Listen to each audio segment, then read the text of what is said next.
All right. Well, welcome to, oh, we're still, okay.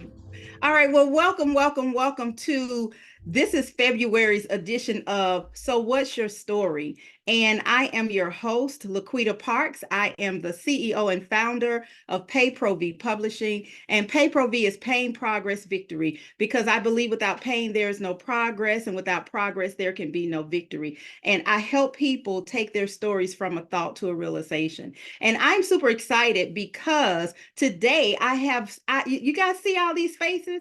You see all these beautiful faces in the room? These are my guests, and I am super excited to have a personal connection with each and every one of them.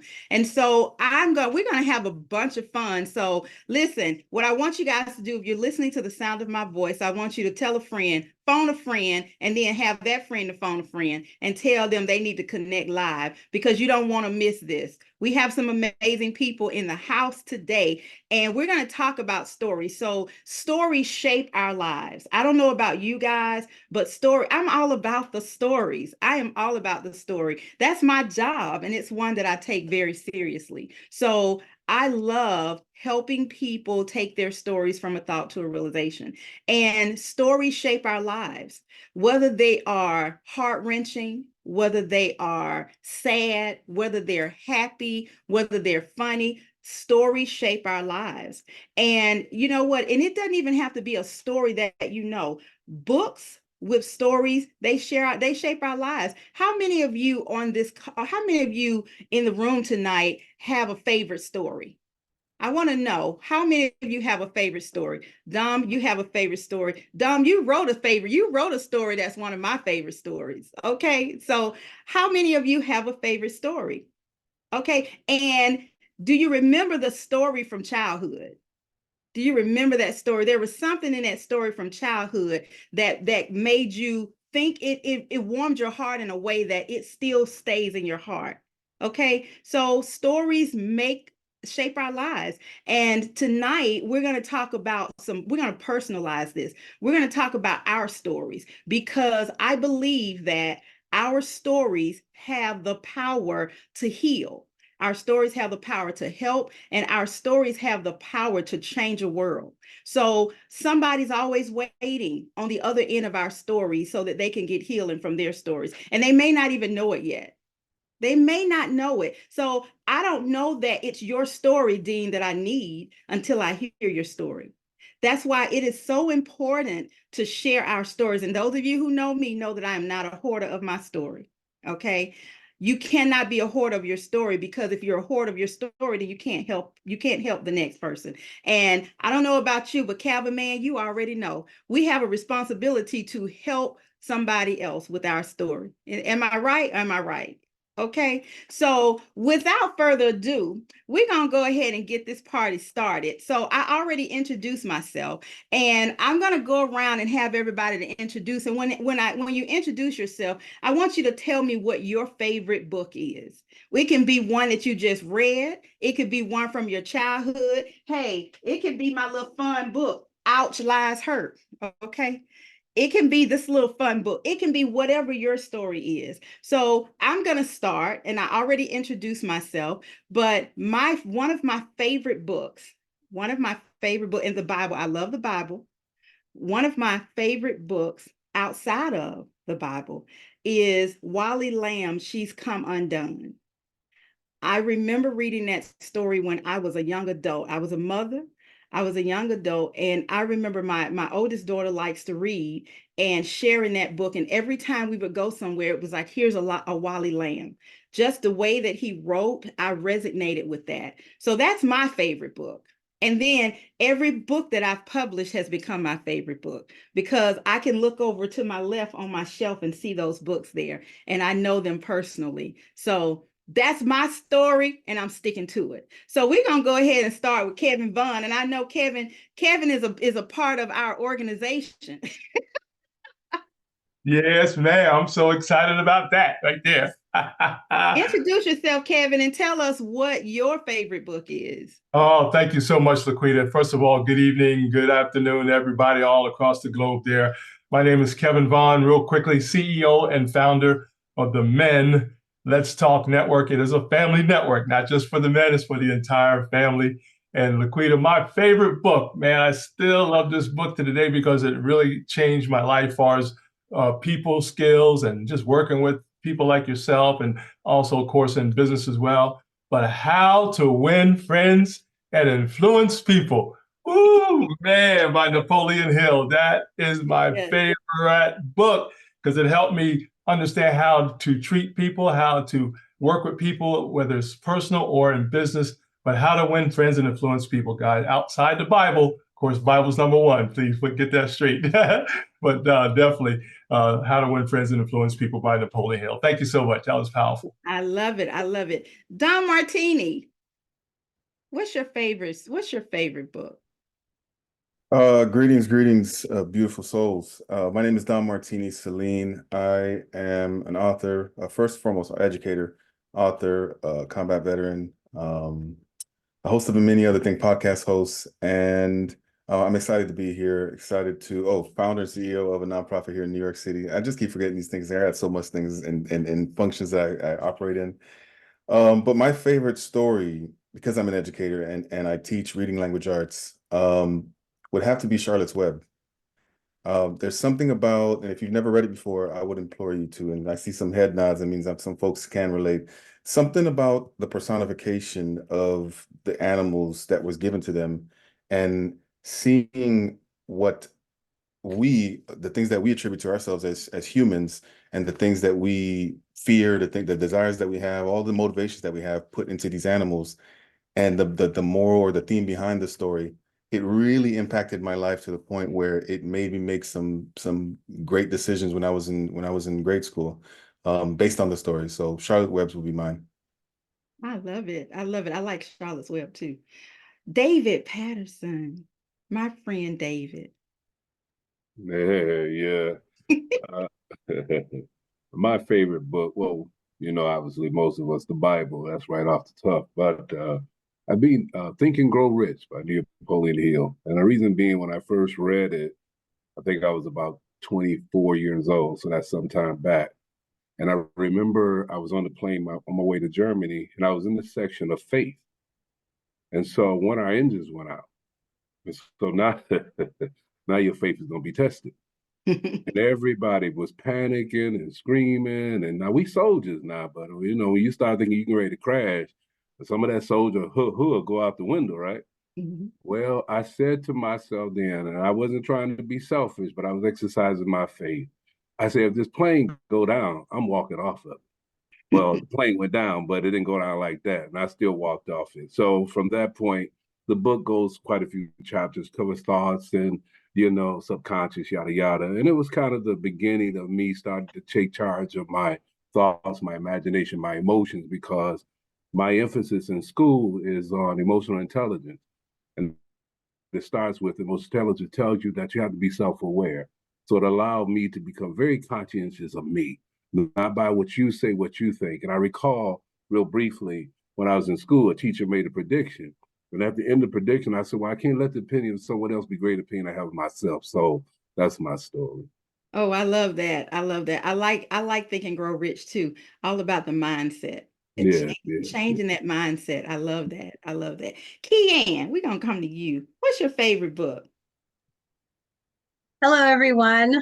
Kian Dawson here with Abundant Life Integrative Health Coaching, helping you fuse food, faith, and fortitude for optimal health and wholeness.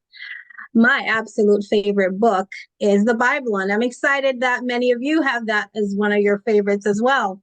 Now, outside of the Bible, I'll say the most favorite book is the book, The Ministry of Healing by Ellen White. Amazing book. This book is full of practical, simple principles of how to be well, mind, body, and soul. It is so comprehensive and it is just packed with gems. And I have used that book for my own personal health and well-being, and I've helped, shared it with others as well. And it is just a powerful book. You have got to read that book sometime. So that is my favorite book. I like that. I've not read that one. I've got to look at that one. Not read that one. Dean. Hey, everybody. I'm sorry it took me a little minute to get off of.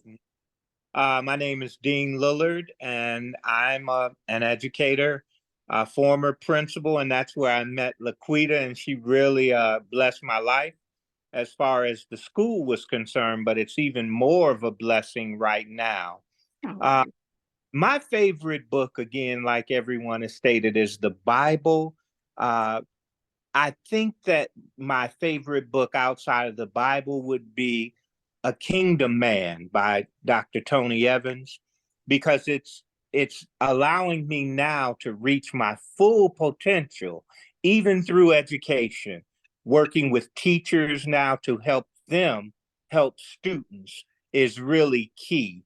Uh, I am a former podcast host. We're trying to get our podcast back up and running after COVID. We were blessed to actually win a bronze Telly in our first endeavor as a podcast host. So we're really looking forward to getting back into the podcast business. But I'm just so excited about knowing that my story is still unfinished, and as I grow even older, my story is changing. And I'm thankful to what God is doing, allowing me to be a part of this program. And not only the program, but the writing, because this writing has given me an opportunity to really take a closer look at my life and my matriculation. So I'm just excited about being a part of it. Um, everyone has a story, and everyone's story is unique to them. And mhm. my story, as I said, is still being written. So I thank the Lord for that, and I thank all you for being part of my story. Awesome, awesome. Absolutely, absolutely. Mr. Calvin Mann, come on with it with your new song self. I heard it. I heard your song. How's everybody doing? All right. Good, good, good. Just glad to be here. My name is Kelvin T. Mann. I'm the president and founder of Encourage Me. I'm young and good fathers only. And it's good to see my brother in the room, David, and all you other brothers healthy and strong. Favorite book. I have many. I have many, but I got two for everybody. One is The Turnaround CEO by Dr. John, the Turnaround CEO, John Hold, or something like that. It's a white, red, black book. It's about being a CEO and decolonizing wealth. If you haven't read that book, that's a book. Yeah. So that, you know, I like books. So Well, that, those two I've never heard of. yeah. So I gotta get those. It's three, Kean's, and you two of them, Calvin. I gotta jump on that. Yeah, I'm that decolonizing wealth you're not gonna put it down. okay. I couldn't put it down. Okay. I love a page turner too. Keep me up all night reading. I don't mind. The window. Thank you, Calvin. The window. Hello, everybody. Thank you, Miss LaQuita. You're Um, welcome. I'm so glad to be here. It looks like there's a wealth of knowledge. I've heard about the Ministry of Healing, Sister Ellen G. White. So that resonates with me because I'm Seventh-day Adventist, right? I was born Seventh-day Adventist. I'm third generation Seventh-day Adventist. My grandfather was a Seventh-day Adventist pastor. So of course, my favorite book is the Bible, right? Now, another book that I usually keep with me at all times is The Art of War by Sun Tzu, right? It's a strategy book. It's not for entertainment. I use it a lot as I move through the world. I've been reading this book since I was 18, and that at every course in my life, I look at the strategies differently based off of what's going on around me, right? But for reading, just my all-time favorite book is Cain and Abel by Jeffrey Archer, right? And this is a book that dismantles the old world and puts it into real time. World War I's coming, the destruction of the Ottoman Empire. Second World War is coming. This man moves from Europe that's war-torn to the United States and is trying to build his life. He has come from a ruling elite and now has to come to the United States and start from the very bottom and rise up. And in his rise, one of JP Morgan Chase's grandchildren or children is trying to destroy him. And they're going at it all the way till one child meets the other person's child and they get married and the war has to stop. I love this book because it taught me at a very young age. I think I was reading it when I was like in the 9th grade. Just one of those rebellious moments when my dad was like, hey, you need to sit down and read something, because that was his punishment for my mischievous, rebellious times. And this book was so inspiring. I got the opportunity to move to the United States in 1999. And as an African immigrant, life is tough. 2 years on a different continent with your parents on a whole different continent, right? You don't know anybody. You don't know any of the holidays. Thanksgiving is here. You get up, you're trying to go to school. You're like, wait a minute, it's a holiday. Where's everybody, right? And these books helped keep me calm and grounded and not see the situation I was in as a permanent problem, but as stepping stones to where I wanted to be. Okay. And those are my favorite books. I love it. I love it. I love it. I love it. Thank you so much. Oh, no problem. Mr. Willie, you on mute. Okay, here we go. Is everybody ready for this? Yes. How y'all doing? My name is Willie C. Harrison Jr. Willie C. Harrison Jr. And I want to thank you first and foremost, Ms. LaQuita Parks, and everybody else that's on here. Y'all are phenomenal. Y'all have said a lot of great things, a lot of books y'all said I have read.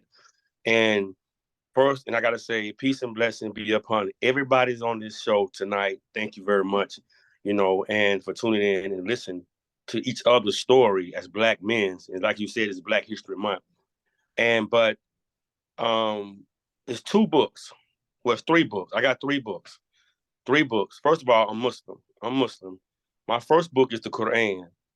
The second book is a book called The Path to Self-Fulfillment. And this book is extremely important, and I can show you right here. The Path of Self-Fulfillment, meaning that this book mainly helps you to understand what it is that you need in your own life. And my third book is the book that I wrote. It's my book. That's my favorite book. They gave him. I done 21 years with life without parole, and God gave me life. The judge gave me a life sentence, but God gave me a better sentence. A lot of us on here is giving all praise and glory to God. Peace and blessing be upon him. Thank you, God, for allowing all of us to have a sense of awareness that God does exist and that God is preparing all of us, regardless of how it is or what it is and what your foundation is. We all are serving God by serving each other.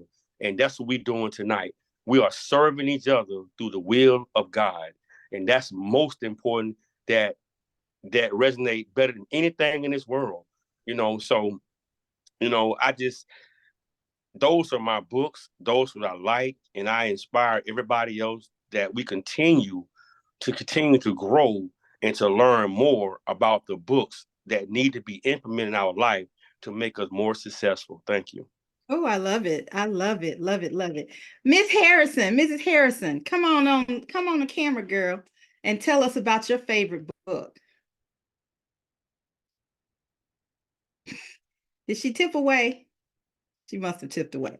We'll wait. When she comes back, she can share her favorite book. I love that. So I'm a note taker. So there are some books that I've not read that I'm going to have to look up, and I'll have to increase my reading of these books. So now I want to get a little bit more personal, and I want to know about your story. I want you to talk about what shaped you. And, I know we don't have all night to talk about our whole stories, but I want each person to take about 5 minutes and talk about your story, about what brings you to where you are. How did you get here? What was the path that led you here? Sum it up in quick 5 minutes and talk about where you came from. And I'll start again. So my story, what brought me here to this realm of publishing? helping people tell their stories. My story started 54 years ago when I was born. That's when it started. But my story is not unique to some people. I was born to a single mother. I was the second child to a teenage mother. And my teenage mother lived in a house with 10 other people. So there were 10 people in a two bedroom house with one bathroom. Okay, 10 people. So we talk about close. We were close.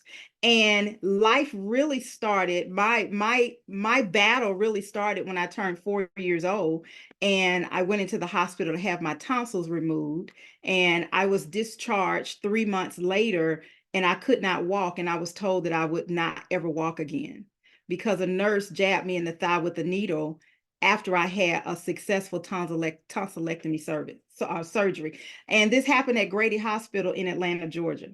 And there was never any compensation. There was never any apology. There was never anything. So I was a victim. And for a very long time, I was a victim, because sometimes a victim doesn't know how to do anything but be a victim until life comes along or somebody comes along to show them that they no longer have to be a victim. So I decided that I no longer wanted to be a victim, because you know what, when you're a victim, you get those, you get those little crumbs. They don't think, as a victim, people don't think you can do any better. So they feel sorry for you. And you get the woo, woo, woo. You get dismissed, you get overlooked because you're a victim. So that's not who I am. I don't want to be a victim any longer. I could have stayed a victim for all intents and purposes. What has happened to me in my life, I could be a bona fide victim, and I don't think anybody would blame me, but I would, because that's not my life. So fast forward to 2020, when I had to take 4 trips to the Mayo Clinic. And during my 4 months at the Mayo Clinic, the last time the doctor told me, while you're not dying, you are suffering. And I never looked at my life as suffering. I don't know a day without pain, but I never looked at it as suffering. And it's amazing how people can plant a seed in your head and you start thinking that. I never saw my life as suffering. And I decided that that was not going to be how I represented my life. And so while I was at the Mayo Clinic, I had people asking me to help them with their stories. And in my head, I'm like, y'all should be calling, asking me how I'm doing. What do I need? But I didn't say that. What did I do? I started helping people with their stories. And I found that in helping people tell their stories, it gave me a reprieve from what I've gone through, or what I'm going through. And there is no cure. There is none of that. And I've had people, and I have more than mustard seed faith. But I have had people to tell me, oh, God's going to heal you. You're going to wake up tomorrow and you're going to be healed. Now, I know what the word says, and it does not say that I'm going to be healed. Everybody is not going to be healed. If that were the case, the whole world would be healed. However, when I said about suffering in the beginning, what we go through does not give us a right to act and behave any kind of way. God still expects us to do what he wants us to do with what he has given us. And plus, what did Paul say? Well, what did God say to Paul? My grace is sufficient. So Paul had a thorn in the flesh. We don't know what that thorn in the flesh was. It could have been physical. It could have been mental. It could have been emotional. He could have had 12 wives and they were getting on his nerve. We don't know. The Bible doesn't say. But God said, my grace is sufficient. So for me, that story is, I can sit here and we can talk all night about my diagnosed ailments. But God said, my grace is sufficient. LaQuita, I have already given you everything that you need to do what I need for you to do. And so I don't have an excuse. So God has given each one of us on this call the ability to do something. And from my physical view, you're doing that. And so am I. So my story is helping other people tell their story gives me healing for my story, because somebody's waiting. And I know that to be fact because God has aligned it so that it has been a beautiful journey, and it ain't over. It's just getting started. So that's my story. And I know I probably took a little bit more than 5 minutes, but it's my show, so I can do that. That's my story and I'm sticking to it. All right. So I want to hear from you. The people want to hear from you. What's your story? What's your story? Everybody doesn't have a pain story, but everybody has a story. And there are 300,000, Kevin? 300,000 people waiting to hear your stories. So have at it. So I'm going to mix it up. So I'm not going to go in the order of my screen. I'm just going to play around with it. And so, Keanne, since you and I are the only women in the house tonight, I'm going to call you next, sister. Hello again. Thank you so much, LaQuita, for having me on. I am just basking in all of the amazing things that I'm hearing. And, for me, my story has been many decades long. I started out being diagnosed with rheumatic fever when I was 12 years old. And I was told that I would have to take penicillin shots once a month for the rest of my life. Now, for those who are not familiar with rheumatic fever, it's an autoimmune condition. And one day I was coming home from school, my joints were hurting, my legs were swollen, my hands are swollen, my feet were swollen, and I could hardly walk home. When I got home, my mom took me to the doctor, and that's what I was told. He said, you have rheumatic fever, and for the rest of your life, you're going to have to take penicillin shots once a month. And at that age, I didn't know any different. My mom didn't know any different. So we did that for a number of years. So this happened when I was in Jamaica. I'm originally from Jamaica. When I came to the US, I continued that regimen for a number of years until I got to college. At this point, I'm 18 and I was fed up. I was done. I was saying to myself, no more. I don't see how this is helping. And I need to do something different. I don't like taking these shots. And I started learning about health and well-being. And I met some people who were very knowledgeable about health and wellness. And I started investigating and learning that a plant-based lifestyle, not just a diet, but a lifestyle change, can be so impactful in reversing chronic illness. And I decided I was going to give it a try. What would it hurt? So I first gave up red meat, then chicken, fish, dairy, and little by little just, incorporated a lot more whole foods and dark green leafy vegetables, a lot more vegetables and fruit and whole grains and seeds and nuts and lots of things I was unfamiliar with. So it was a lot of stepping out of my comfort zone. And I decided I was going to give it a try. Now, in 2 months after I made this change, I lost 10 pounds of water weight. All the inflammation just dropped. And that was just significant for me because I saw that the changes that I made in just the food I was eating had significantly shifted something in my body that helped me started to feel better. My skin cleared up. I started to have a lot more energy. I started going to the gym more. And that was the beginning of a lot of shifts for me. So the physical change started to cause a domino effect to where I started realizing spiritually I needed more. And one big thing that was a big light bulb for me was I realized, I said, there's some things that I need to work on. The Holy Spirit was really working on my heart here, saying, there's some things you've been shoving under the rug that you need to deal with. And there were a lot of things like childhood trauma that I had not addressed and I needed to work on. I needed to start sorting things out. I needed to face certain things that were really sort of looming and as a dark cloud over me. And once I started to make those shifts and changes, and that was a whole process, that really began my health journey. And so for me, what I saw was the physical changes in what I was eating helped to clear my mind enough to get to that next level. And that was significant. So that was 26 plus years ago. Now we're in 2024. I'm a health coach. And I started my health coaching practice back in 2018. That's when I got my business registered. And, you know, God has led me through so many things to help me to where I am. But I'd say about maybe 15, 16 years ago or so, I was going through very difficult, challenging time. And I remember praying and I said, God, one day I want to be able to help someone.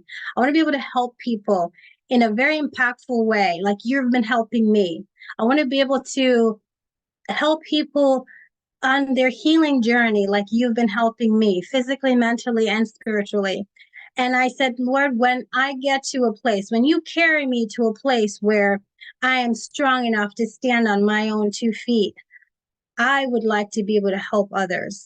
And He has helped me get to that place where I have been able to help others. I've done one-on-one coaching. I've done group coaching. I teach whole plant-based cooking classes. And I speak in various churches, and I've done different summits and health talks and wellness events in the United States and outside the United States. So it's been a huge, amazing journey that I see that it's only God's hand that has led me this far. And I am so blessed and so thankful and so grateful for all that He has done. And throughout all of that journey, I have 4 children. I am a wife also. My oldest 3 are 25, 23, and 21. And my youngest is 17 months old. So it's been quite an interesting journey, and I'm loving it. And God has many chapters left to come. So that is my story so far, and as brief as I can. That is, I love it. Thank you so much, Kian. We're going to come back with questions because I know that these guys have some questions for you. So hold on. We're going to come back with some questions. I'm going to go to Calvin. Calvin, man, you didn't know I was going to call on you yet, did you? No, I did not.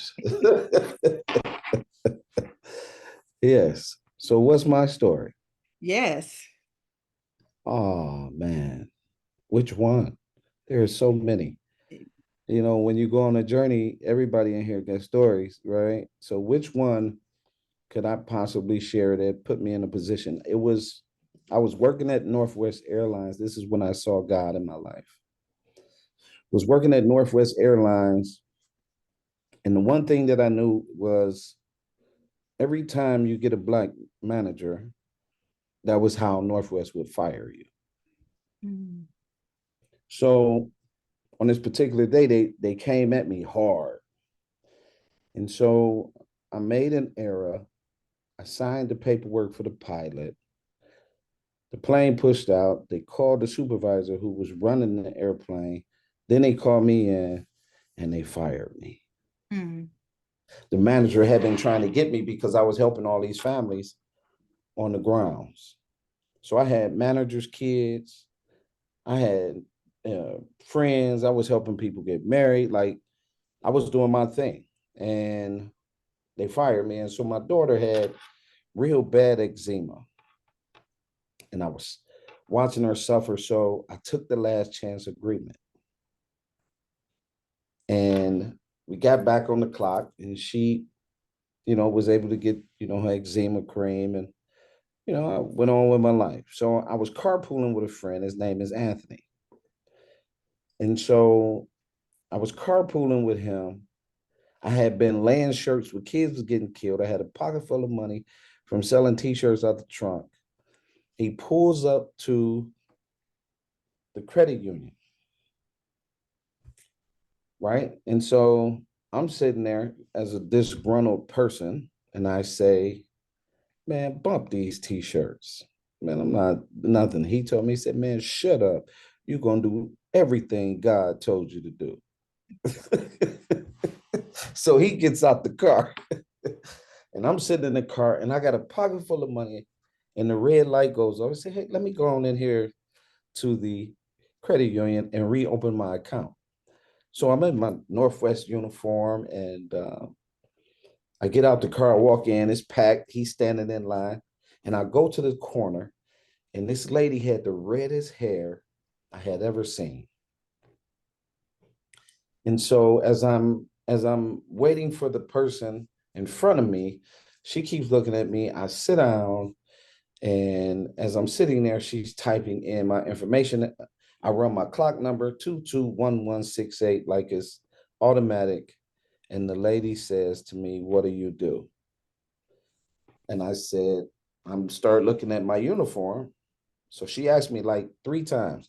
So finally I go in my wallet and I got my business card that I've been putting up selling this t-shirt. And on the back of the t-shirt, it says, "I'm a child, can you discipline me? I'm a teen, can you have patience with me? I'm a young adult now, can you love me for all the things I'm not? Mm. Encourage me, I'm young." And so when I throw the card on the desk, this lady jumps up screaming, "You saved my son's life." And now the credit union went from having space to everybody's in this booth. And I'm still trying to figure out why this lady's hair is so red, right? And so I'm staring, and I look to my right, and my friend Anthony is standing at the glass with that look on his face. And she tells me the story that she took that card, and there's 3 schools, and they wouldn't call me because I was African American, and her son's now was an honor student. From taking that quote off that card, she applied that to her son, and her son was now an honor student. He was kicked out of 3 schools. Mm. So everybody is a ton of diversity. Everybody in the booth is crying. I'm looking up, looking around, right? Like, wow, am I really witnessing this, right? So after a while, everybody calmed down. People went back to normal. We go get in the car. I get in the car. He said, "Oh yeah, so what you gonna do now?" And that was the day that I locked in to this journey. I made the vow to God that I would never not do this work. Encourage me, I'm young. I love that song. Thank you so much, Calvin. You know what, from day one, when I first met you, and I met you on Kevin Vaughn's show, and I was just so, when he was interviewing you on his show, and I was blown away, because that's the first time I had heard, never even thought about it, and you don't know what you don't know, but had never even had it ever entered my mind that a 5-year-old would commit suicide. Yes. And when you shared those statistics, it just totally blew me away. And I'm like, how, why? And from that day to this one, I am a follower. I'm a fan. And I so appreciate what you do and what you and David do. It is absolutely outstanding. And I applaud you. And I thank you, because where there are people who can do something and choose to do nothing, you guys can do whatever you want to do, but you choose to do this. And I appreciate that. So I absolutely love it. Well, thank you. God did this to me. You know what I mean? So the only thing, once you sign up, you sign the contract, you there. I'm there till the lights go out. But I appreciate that. Kev always look out. I've been to Atlanta for back to school and everything, right? But Kev always look out, and I so appreciate that. I appreciate you, right? Because look at what you have brought and done since we've been talking, and the things that you've accomplished in the people's lives. We did interviews with my man and the family from with the DNA. I forget the name right now, right? And we've done a lot, right? Dave and I, we go at it. We understand that I said this, and then I'll get off. We are a sick people because we're not in order. When we are in order, we are unbelievable people. Mm-hmm. So for me, my job is to restore order. And that's what Dave and we do. We're not coming from a patriarchy standpoint. We coming from the standpoint of the lead dog takes on everything. Everybody else is the view. And if you keep pushing that in front of men, as you can see, it's been easy to snatch bodies and incarcerate because the view is out of order. You see, so I appreciate you for even pulling this together, right? And I know I'm gonna jump off in a minute because I got to get ready for our Good Fathers Only meeting that's at 8. But I'm telling you, good job, LaQuita. Thank you. Thank you. I see you and I appreciate it. We all have a part, and this is just a little bit of piece of my part. We all have a responsibility to do something. It is no excuse to do nothing, no matter where you are, geographically, physically, emotionally, mentally. You got to do something because you can do something. And it looks different. My something can't be your something, but I can do something. If it's make a phone call, write a note, do something. Doing nothing is an excuse, and it's not an option for me. I do more before 6 a.m. than most people do all day. And I work a full-time job outside of Pay Pro V Publishing. So, and I got a ton of other things going on. So I'm a no excuses kind of person. There are reasons, but no excuses. We can't do it. Thank you so much, Kevin. I know your time is very valuable, and I appreciate you for stopping in. We're going to go to David because I know he's going to be jumping off in a minute too. Hey, Cal. Hey, everyone. Yeah, this is good news. Just to kind of shoot it in, iron sharpen iron, and we're all sharpening each other. It was because of Calvin that I got to meet LaQuita. And from that point, we had built this bond. It was because of a men's group that I'd done that I met Calvin, and we built this bond. Everybody's connected to somebody to be the difference and make a difference. Now, that's not my 5 minutes. That's just my pitch. Okay. Hey, you get an introduction time. I'm just kidding. I'll be brilliant and be gone. At least I'll get 2 out of 3. So, so my journey, again, fast forward. When I was a kid, I got hit by a car. I think I was 6. My memory kind of can play games on me because things go further to the back of the file cabinet when you get a little bit of seasoning on it. But I believe I was 6 when I got hit by a car. Out of that, I lost my sight, my ability to walk, and my tongue was severed, and they sewed it back. So to be talking is a blessing. From that, I told my mom I'm going to die. My mother said, "You're not going to die. You're going to change the world." Praise God. She's within heaven now as of last year. She was my motivator, my innovator. She was everything I needed to keep pushing forward. My fathers were there, but my mother was that rock. Moving forward from there, I was kind of defined as a highly intelligent kid. And I was using that intelligence, but I got bullied by most of the kids in school. One for being, as odd as it may sound, being chocolate, if you will. That wasn't a thing to be in the 60s. Right. So that made it very difficult for me. So I was always fighting, always fighting. The weirdest thing, I don't bother nobody, but I'm always fighting. Well, at some point you grow to love to fight, and I got good at it. Unfortunately, that got me kicked out of most schools. Fast forward, moved me to the west side of town after the 6-7 riot. We got burned out. We were homeless, yada, yada, yada. Well, moving forward, I get to school and continue to get picked on. It just didn't let up. So it made me become a little more of a recluse. I had to find my setup in life, go to school, sit in the corner so I could see everybody coming. And again, it wasn't until 1968, I believe, when James Brown said, "Say it loud, I'm Black and I'm proud." All of a sudden, I became this hot commodity. And I believe that it took me to a whole nother level. Well, that was the beginning. Fast forward, got involved in rodeo riding, which I rode from the time I was 10 to I was about 17. I've done some great things, but in the midst of that, I got involved with a lot of older adults who got this kid in a lot of trouble. And I almost did 3 to 5 years, but fortunate enough, God was on my side. My lawyer said, "I know you did the crime, but if you promise that you would not do this stuff anymore, I'm going to get you off." My trial went on for a year. I won my trial. I told that man I was going to hightail it out of here. I didn't leave the city. I left the state. When I got to college for the first year, my parents couldn't keep me in. I was the only one who had to work with my 3 roommates. I wanted to go into the military, but unfortunately, I thought, well, if I can just hold out in college and then I could be an officer. That didn't play out. Went in the military. From that, my journey began.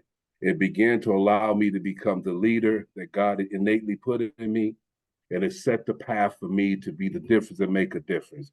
The one thing I remember was I knew I had a knack for people and helping people to be a servant because there was a kid named Tifcott. And everybody bullied this kid. I mean, they bullied him like nobody's been, to the point that he ended up getting discharged out of the military out of basic. But I remember going into the church and I said, I want to pray for Tifcon. Now, I wouldn't know, as they would say, holy roller PK kid, none of that. I was just a guy off the street too. But everybody stood up.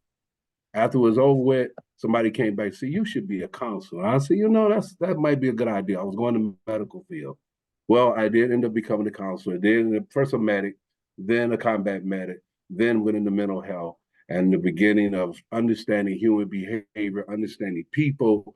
It allowed me, after 37 years, to travel across the world, experience a fullness of wealth. I went to various religions to try to find meaning. It wasn't until I went into Christianity that I found my meaning. And even in that, I realized that I had to go deeper. I could either be a surfer and let the waves of life toss me to and fro, or I could be a deep sea diver and go to find the pearls of wisdom down there. That allowed me to begin my full journey. So to kind of sum it up, my life has been nothing but about servitude. I actually found an article, I was 13 years old, and the caption from the Detroit News says, "The Peacemaker." I'm all about peace. My granddaddy told me the greatest thing in life you can have is peace of mind, because you could be like a dead man in a casket. People can yell at you, scream at you, push you out the casket, put you back in the casket, and you still remain the same. So I just want to hear the faithful words as I work with Calvin, who is my man, who is amazing, who is a diehard. If he was in the Army, I promote him. I put him in the general status. But we're soldiers. I believe everybody on this call is soldiers. If we can be a soldier for the world, surely you can be a soldier for God. And if you're a soldier for God, you can be the difference and make a difference. Because I believe that all of us are going to be able to hear these famous words that I'm looking forward to. Well done, my good and faithful servant. That's my story. Quick fast. Yeah. That's your story and you sticking to it. I'm sticking with it. I love that. See, you know what? If you're just joining the broadcast, you are in for a treat. We are talking about stories that shape our lives, and we're talking about our stories tonight. We're talking about how we got here, what shaped us, what brought us to this point where we are. And if you're just joining, keep listening. Send us a message if you want to, if you have questions, and you can always catch us on the replay so you can hear the whole thing. You got to get the whole picture. And so we're going to go to Mr. Dean. Hey, LaQuita, growing up on the south side of Chicago in Inglewood as a child gave me an opportunity to really have an experience. Having an older brother and sister, I lived a relatively mild and protected life. Besides, there were really not a lot of gangs in the 60s, early 60s. As they moved into the 70s and 80s, the gangs became a lot more prevalent.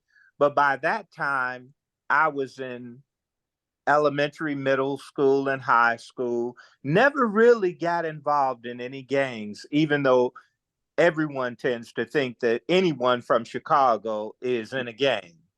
But I was fortunate to avoid those types of things and ended up playing football in high school, and our team was pretty good, so good that we won the championship in high school and got a scholarship from Chicago at 17 to go to Atlanta, Georgia. So I was at Morris Brown, and this was my first opportunity to see what an HBCU was really all about. It was unbelievable. The dynamics that were at work there were just amazing. Seeing people from all over, all over the United States, was just an opportunity to just enjoy the atmosphere. Unfortunately, the team was not good, but there is one bright spot that I got from that experience, and I often tell kids this, even today when I have an opportunity while helping teachers in school. I tell them that I had an opportunity to play against Walter Payton, because Walter Payton was at Jackson State at that time, and he was a senior. He was graduating, and we had heard so much about Walter Payton is this and Walter Payton is that. And so they came to Herndon Stadium in Atlanta, and at the end of the first half, the score was 6-3. Jackson State was leading. And I remember going into the locker room and everyone was saying, he's not all that good. We can beat them. They're not all that good. Well, the final score was 67-3, because every time Walter Payton touched the ball in the second half, he ran for a touchdown. I mean, it was amazing. It was like a man playing with kids. And it seemed like the first half, he really wasn't trying. But that second half, he showed me that I was on a football scholarship at Morris Brown. It showed me that I would never play professional football if I had to rise to the status of someone like him. So it was at that point that my life began to change, because I thought I was going to play football and then coach football in high school, because that's all I ever wanted to do, to coach football. And I wanted to work with kids. Well, I soon lost interest in football because I realized I would never be that type of player. So I went into the Navy. I'm a Navy veteran. I went into the Navy and got a chance to see the world. It was a beautiful thing. I got married, which I probably shouldn't have at that time at 18. She was 16. And then I went into the service because she was pregnant. So fast forward, I get out of the service after I did my time in the service, honorably discharged. And I'm trying to figure out now, how am I going to coach football? So I go into education with the intent of coaching football. That was my story. I wanted to do that. And as I went through the educational aspect of teaching, I did get a chance to coach basketball, but not football. But my life began to change and move toward administration instead of coaching. I wanted to go into coaching, but I was pulled toward administration. So fast forward, I got an opportunity to become an assistant principal, a principal, and moved back to Atlanta, because I always liked Atlanta. I was an assistant principal in Chicago, but when I came to Atlanta, I became a principal in a middle school. And this was the opportunity that I really wanted. While I thought I wanted to coach, what I really wanted to do was coach young men and young ladies and help them understand the importance of how education could change their lives. And that's when I met you, and you were on that same page at that time with the young ladies, making sure that they understood who they were and whose they were. And so we would have little sayings like, and they never understood this. We would have little sayings like, be quick to listen, slow to speak, and slow to get angry every day. They didn't know what they were saying, but it's actually scripture. And they were speaking it into existence. So fast forward, I did over 30 years as an educator and a principal. And now I'm an avid man of God, because I realized that without him, we can do nothing. And so I'm in a men's group. We meet every Saturday at 7:30 in the morning now until about 8:15, 8:20. We don't do anything but pray during that time. It's nothing but men. And we come in at 7:30, we get on our knees and we pray. And the brother, I can't remember your name. You were talking about iron sharpening iron. But what we say is that when you come into the prayer, it's the sound of iron sharpening iron, because the brothers are praying, and they're praying for God to use us, to help us be the men of God that he's called us to be. So I still have an opportunity to work with the kids. Even today, I was teaching a math lesson on percents. And, I'm supposed to be observing the teacher, so don't tell anybody this, but I got an opportunity to teach the class because she wasn't totally aware. So I wanted to model for her so that she could understand how to do this on her own. So God is just making a way. He's preparing a way. I'm here in Atlanta. I love it. I love the opportunity, the weather. I love the weather. You're from Chicago. This weather in Atlanta is different. So I thank God for the opportunity to be a part of this program, to be a part of writing, because that was the one thing that, I would ask people, I would ask my teachers when I coached, what is your story?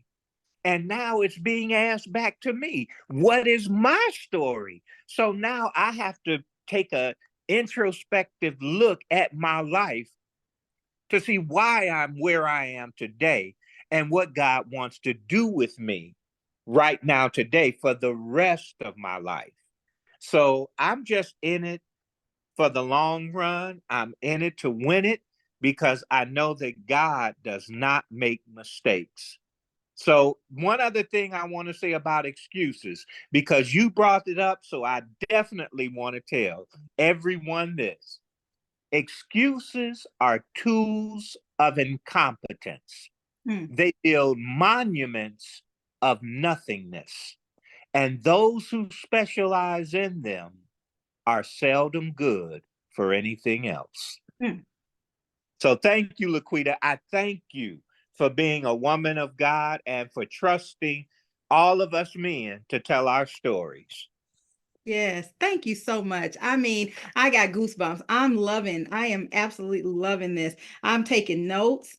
This is amazing. And I hope that there are men and women who are listening to this broadcast and who's taking it. These stories allow them to change your lives because these men are doing some amazing things in their lives, and they came from different walks of life. We all did. We all have a story. We all have some things going on, but we are doing what God has gifted us to do, and everybody has that ability to do so. So I am just so excited about that. Thank you so much, Dean.